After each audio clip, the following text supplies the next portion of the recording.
Let's take a look at a 4 to 20 milliamp signal, okay? Now we're going to make an analog signal simulator to give us 4 to 20 milliamps. Here's one here. You can buy these. These are about $150 now. But we're going to make one for a few bucks. And what we're going to do is we're going to simulate what these transducers will do, okay? So here's one here. This is 0 to 15 psi, 4 to 20 milliamps.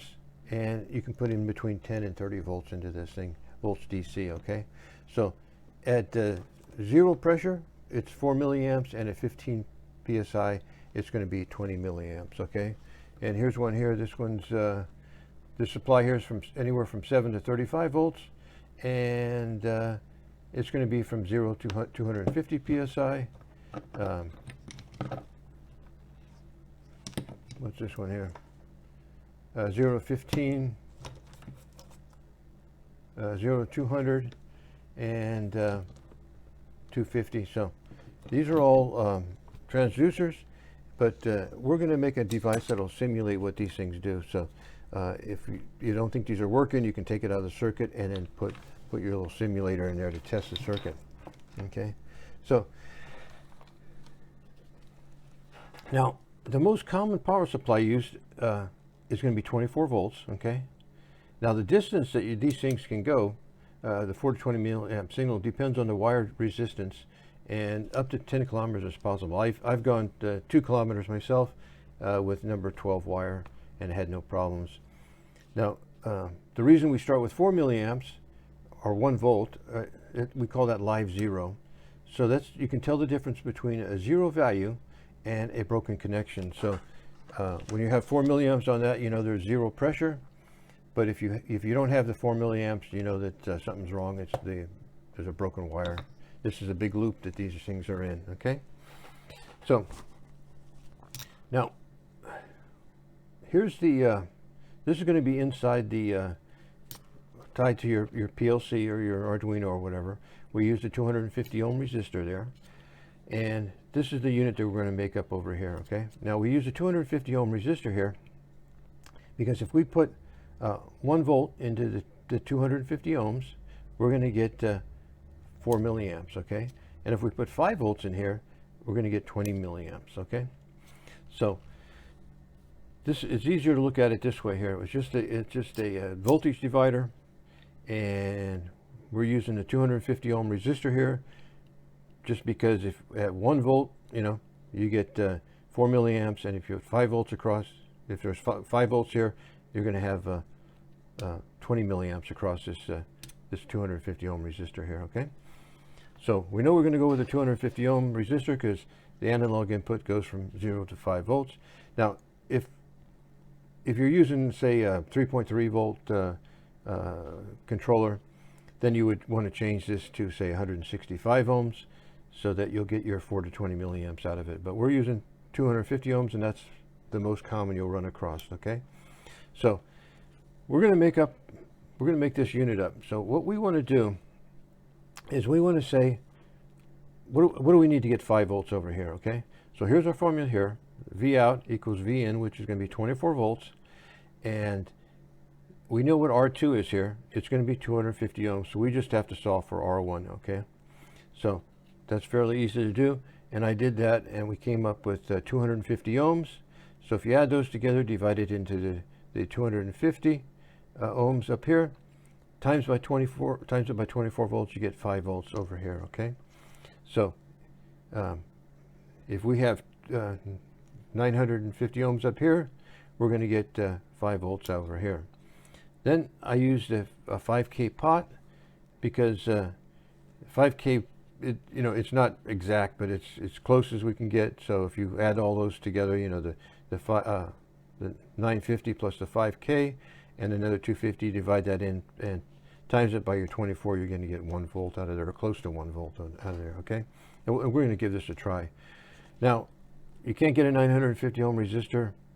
Well, you probably can get one, but I just made up out of a 3K3, a couple of those, and a 2K3, and put those in parallel to close to 950 ohms. I think it's 948 or something.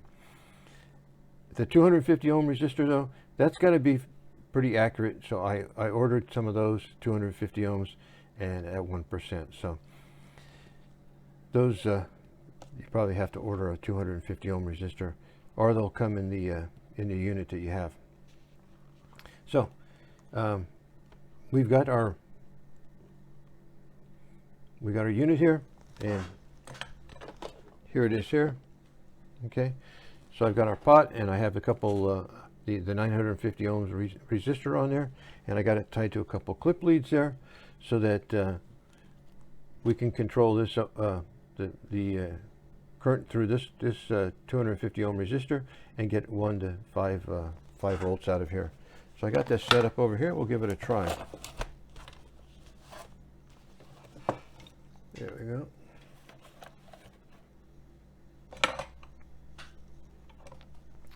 So what I did here is I have the 250 ohm resistor in there, and I'm putting 20.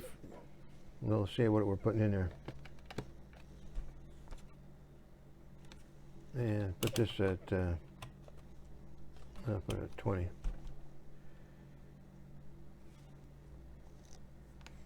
Well, I've got 1 volt here, and I've got 4.1 milliamps over there. Let's see what I can do here. So, like I say, these resistors aren't that accurate, but I'm going to, can we see that there?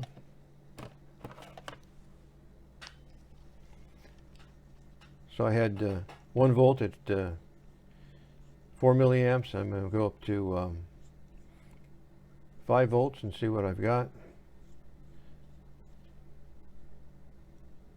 Oh, yeah, put that down there, I guess. So I've got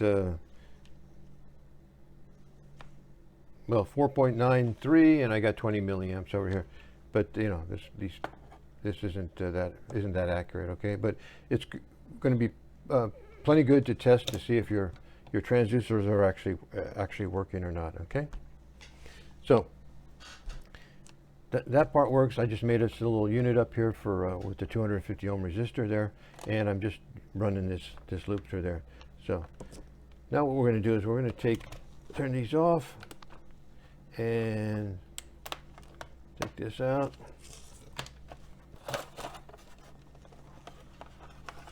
There we go. Now I've got an actual unit over here.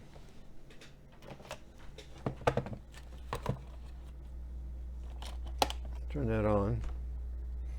And now this is a tank level, and right now you're showing minus because we don't have anything, a transducer on here. We would put the transducer across there. These transducers are, they're just, they're a two-wire device. You get the red and the black. Red would go to positive, and this would go to your analog input on this one here.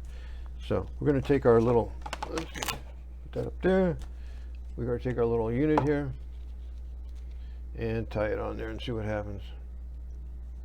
Okay. This comes on when it's calling for water, and so the water level is at 21 feet, so we can control the water level here. This tank happens to be a 24-foot tank, something like that. So, and if we drop this down to 12, so see, we can control the tank level, and to test the unit with just this little cheap device here. I mean, you can do the same thing with one of these, but this works great, and I've used this out in the field a lot of times just to make sure everything was working. Like I say, it's not that accurate, but it's good enough.